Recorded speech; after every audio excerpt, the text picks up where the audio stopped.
الحمدللہ رب العالمین والعاقبۃ للمتقین والصلاة والسلام علی سید الانبیاء والمرسلین. قال النبی صلی اللہ علیہ وسلم اول ما خلق اللہ العقل. صدق النبی صلی اللہ علیہ وسلم ان اللہ وملائکتہ یصلون علی النبی یا ایہا الذین آمنوا صلوا علیہ وسلموا تسلیما. سارے مل کے پڑھ لیجیے الصلاۃ والسلام علیک یا رسول اللہ، الصلاۃ والسلام علیک یا نبی اللہ، الصلاۃ والسلام علیک یا شفیع المذنبین وعلی آلک واصحابک یا رحمۃ للعالمین.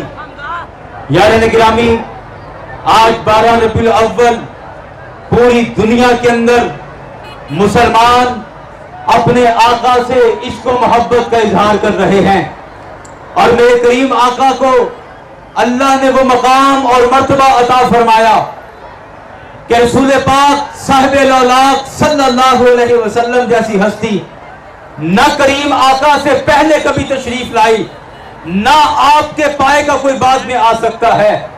یاران گرامی، اللہ رب العزت نے مصطفیٰ علیہ السلام کو یہ نرالا مقام عطا فرمایا ہے، اور اللہ کا کروڑہا شکر ہے کہ اس رب نے ہمیں اپنا سب سے لاڈلا حبیب بطور نبی عطا فرمایا ہے. میرے کریم آقا کی حدیث پاک ہے. میرے پاس چند سوالات تھے جن کے جواب میں اپنی ذمہ داری سمجھتے ہوئے دے رہا ہوں. پہلا سوال یہ دیا گیا کہ تم رسول اکرم صلی اللہ علیہ وسلم کی احادیث کے ساتھ انصاف نہیں کرتے، بزرگوں کے واقعات زیادہ پڑھتے ہو، کرامتیں زیادہ سناتے ہو، سرکار کی احادیث نہیں پڑھتے، قرآن کی آیات نہیں پڑھتے. میں ان کے لیے ایک بات عرض کر رہا ہوں کہ میرے مصطفیٰ علیہ السلام کا فرمان ہے اول ما خلق اللہ العقل، کہ اللہ نے سب سے پہلے عقل کو پیدا فرمایا. میرے مصطفیٰ کا فرمان ہے اول ما خلق اللہ اللوح، کہ اللہ نے سب سے پہلے لوح کو پیدا کیا. میرے مصطفیٰ کا فرمان ہے اول ما خلق اللہ القلم، کہ اللہ نے سب سے پہلے قلم کو پیدا فرمایا. اور میرے مصطفیٰ کا ہی فرمان ہے اول ما خلق اللہ نوری، اللہ نے سب سے پہلے میرے نور کو پیدا فرمایا ہے. سرکار کی نورانیت پر، سرکار کی اولیت پر یہ اعتراض کیا جاتا ہے کہ سرکار کا یہ فرمان، کہ مصطفیٰ علیہ السلام کا فرمان کہ اللہ نے سب سے پہلے میرے نور کو پیدا کیا، کہا جاتا ہے کہ یہ حدیث تو آپ بہت زیادہ پڑھتے ہیں لیکن جو دوسری احادیث ہیں وہ نہیں پڑھتے. میرے مصطفیٰ نے یہ بھی فرمایا ہے کہ اللہ نے سب سے پہلے عقل کو پیدا کیا. میرے مصطفیٰ نے یہ بھی فرمایا ہے کہ اللہ نے سب سے پہلے لوح کو پیدا کیا. میرے مصطفیٰ نے یہ بھی فرمایا ہے کہ اللہ نے سب سے پہلے قلم کو پیدا کیا. تو ہم صرف نور والی حدیث کیوں بیان کرتے ہیں، لوح اور قلم اور عقل والی حدیث بیان کیوں نہیں کرتے؟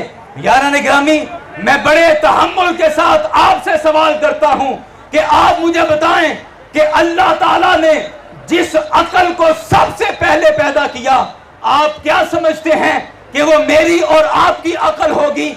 آپ سوچیں کہ جس عقل کو کارخانہ قدرت کے اندر سب سے پہلے بنایا گیا ہے وہ کس کی عقل ہوگی؟ ہمارا ایمان اور وجدان کہتا ہے اپنا علمی زور لگاتے جاؤ، آخر اس نتیجے پر پہنچو گے کہ جس عقل کو اللہ نے سب سے پہلے پیدا فرمایا وہ عقل مصطفیٰ صلی اللہ علیہ وسلم ہے.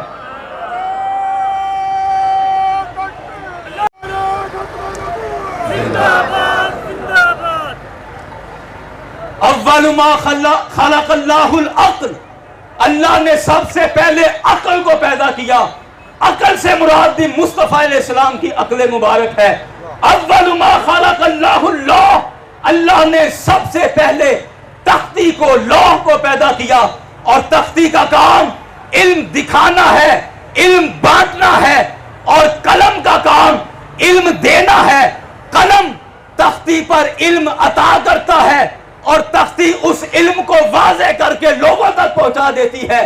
میرے مصطفیٰ نے اپنے غلاموں کو عطا فرمائے ہیں لہذا پتہ چلا کہ عقل سے مراد بھی مصطفیٰ کی ذات ہے، لوح سے مراد بھی مصطفیٰ کی ذات ہے، قلم سے مراد بھی مصطفیٰ کی ذات ہے۔ یہ تینوں حدیثیں ہم نے مان لی ہیں، چوتھی حدیث تم مان لو کہ نور سے مراد بھی مصطفیٰ کی ذات ہے۔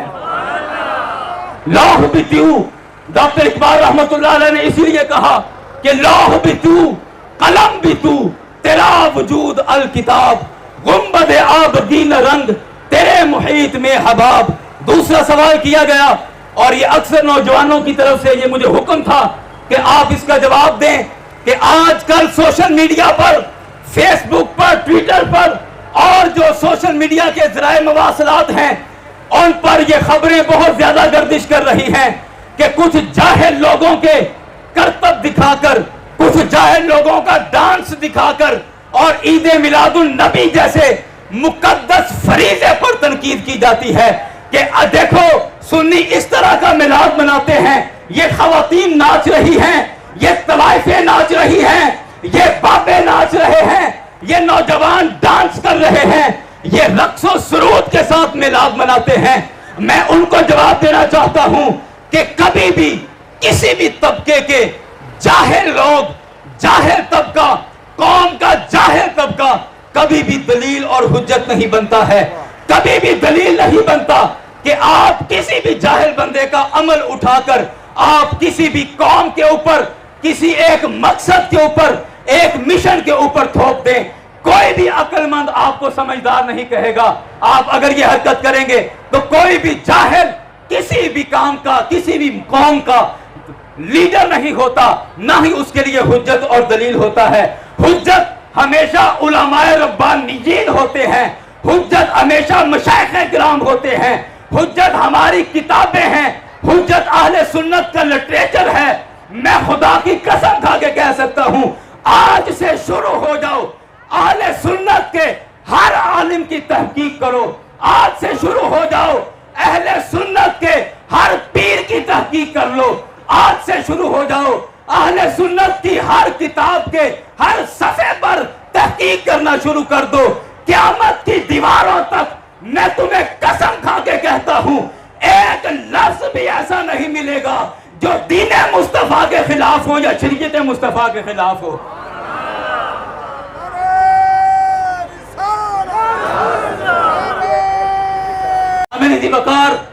میں ایک مثال دے کر اپنی بات کو مکمل کروں گا کہ اگر کسی بھی نیک مقصد میں، کسی بھی اچھے کام کے اندر اگر خرابی پیدا ہو جائے، بعض لوگوں کی طرف سے، جاہل اور جہلاء کی طرف سے اگر خرابی پیش ہوتی ہے یا خرابی لاحق ہوتی ہے تو ہمیں اس خرابی کو ختم کرنا ہے، نہ کہ اس خرابی کی وجہ سے آپ عید میلاد النبی کے مقدس جلوس پر تنقید کر کے اپنا ایمان خراب کریں یا اپنا ایمان برباد کریں۔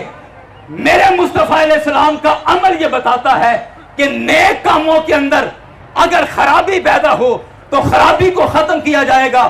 کریم آقا علیہ السلام نے جب مکہ شریف فتح کیا، فتح مکہ ہوئی، تو آپ مجھے بتائیے خانہ کعبہ کے اندر 360 بت تھے۔ خانہ کعبہ پاک ہے، پاک جگہوں میں سب سے مبارک ہے۔ خانہ کعبہ پاک جگہ پر بت رکھ دیے گئے، بت پلید ہیں، ناپاک ہیں۔ میرے مصطفیٰ علیہ السلام نے ان بتوں کی وجہ سے خانہ کعبہ کو شہید کرنے کا حکم نہیں دیا، بلکہ ان بتوں کو توڑا گیا ہے، بتوں کو منہ کے بل گرایا گیا ہے، بتوں کو باہر نکالا گیا ہے۔ میرے مصطفیٰ کا یہ عمل ہمیں سبق دے رہا ہے کہ اگر نیک کاموں میں، اچھے کاموں میں، بھلائی کے کاموں میں اگر خرابی آ بھی جائے تو اس خرابی کو ختم کرو، اس گناہ کو ختم کرو، اس بد اخلاقی کو ختم کرو۔ اس خرابی کی وجہ سے تم نیک کام پر کبھی بھی تنقید نہیں کر سکتے۔ اگر عید میلاد النبی کے جلوس پر چند لوگوں نے اگر کچھ واہیات اور غیر اخلاقی حرکات کی ہیں، تمام عوام اہل سنت بھی اور علماء اہل سنت بھی اس کی مذمت کرتے ہیں، کرتے رہیں گے اور کرتے رہے ہیں۔ لیکن میں ایک بات عرض کرتا ہوں کہ اگر آپ لوگوں کو میلاد مصطفیٰ صلی اللہ علیہ وسلم کے جلوس میں صرف ڈانس سے تکلیف تھی، صرف ناچ گانے سے تکلیف تھی، تو ہمارے جلوس کے اندر راجہ جنگ میں یہ 52واں سالانہ جلوس ہے. پہلے سال سے لے کر آج تک کوئی غیر اخلاقی عمل نہیں ہوا ہے، نہ کبھی میوزک بجا ہے، نہ کبھی گانا بجا ہوا ہے. اگر تمہیں صرف گانے باجے سے تکلیف ہے تو میں تمہیں دعوت دیتا ہوں، آؤ آج ہمارے ساتھ اس جلوس مصطفیٰ میں شامل ہو جاؤ. اس میں نہ باجا ہے نہ گانا ہے، اس میں الصلاۃ والسلام علیک یا رسول اللہ کی صدائیں ہیں، لبیک کی صدائیں ہیں، تاجدار ختم نبوت کی صدائیں ہیں.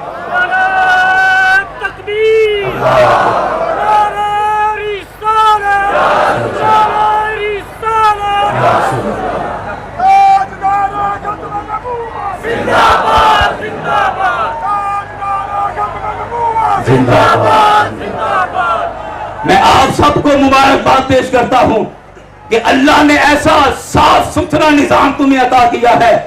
اپنے بزرگوں کو دعائیں دو، انہیں اپنی دعاؤں میں یاد رکھو کہ جنہوں نے تمہاری سرپرستی کرتے ہوئے ہمیں ایک ایسا خوبصورت گلدستہ عطا کیا ہے کہ اس کے نظام پر، اس کی مینجمنٹ پر، اس کی سیٹنگ پر قیامت تک کوئی اعتراض نہیں کر سکتا ہے. کوئی خلاف شرع کام نظر نہیں آئے گا. اگر کہیں کوئی خرابی نظر آتی ہے تو سب سے پہلے اس اسٹیج سے آواز آتی ہے کہ اس خرابی کو ختم کیا جائے، اس کو روکا جائے. سب سے پہلے یہاں سے روک تھام ہوتی ہے. اگر تمہیں صرف ناچ گانے سے مسئلہ تھا تو آ جاؤ، ہم دل بھرا کر کے، سینہ چوڑا کر کے تمہیں دعوت دے رہے ہیں. آؤ میلاد مصطفیٰ کے جلوس میں شریک ہو جاؤ. ہم تمہیں سینے سے بھی لگائیں گے اور ہاتھوں میں ہاتھ ڈال کے یا رسول اللہ کی آوازیں لگائیں گے.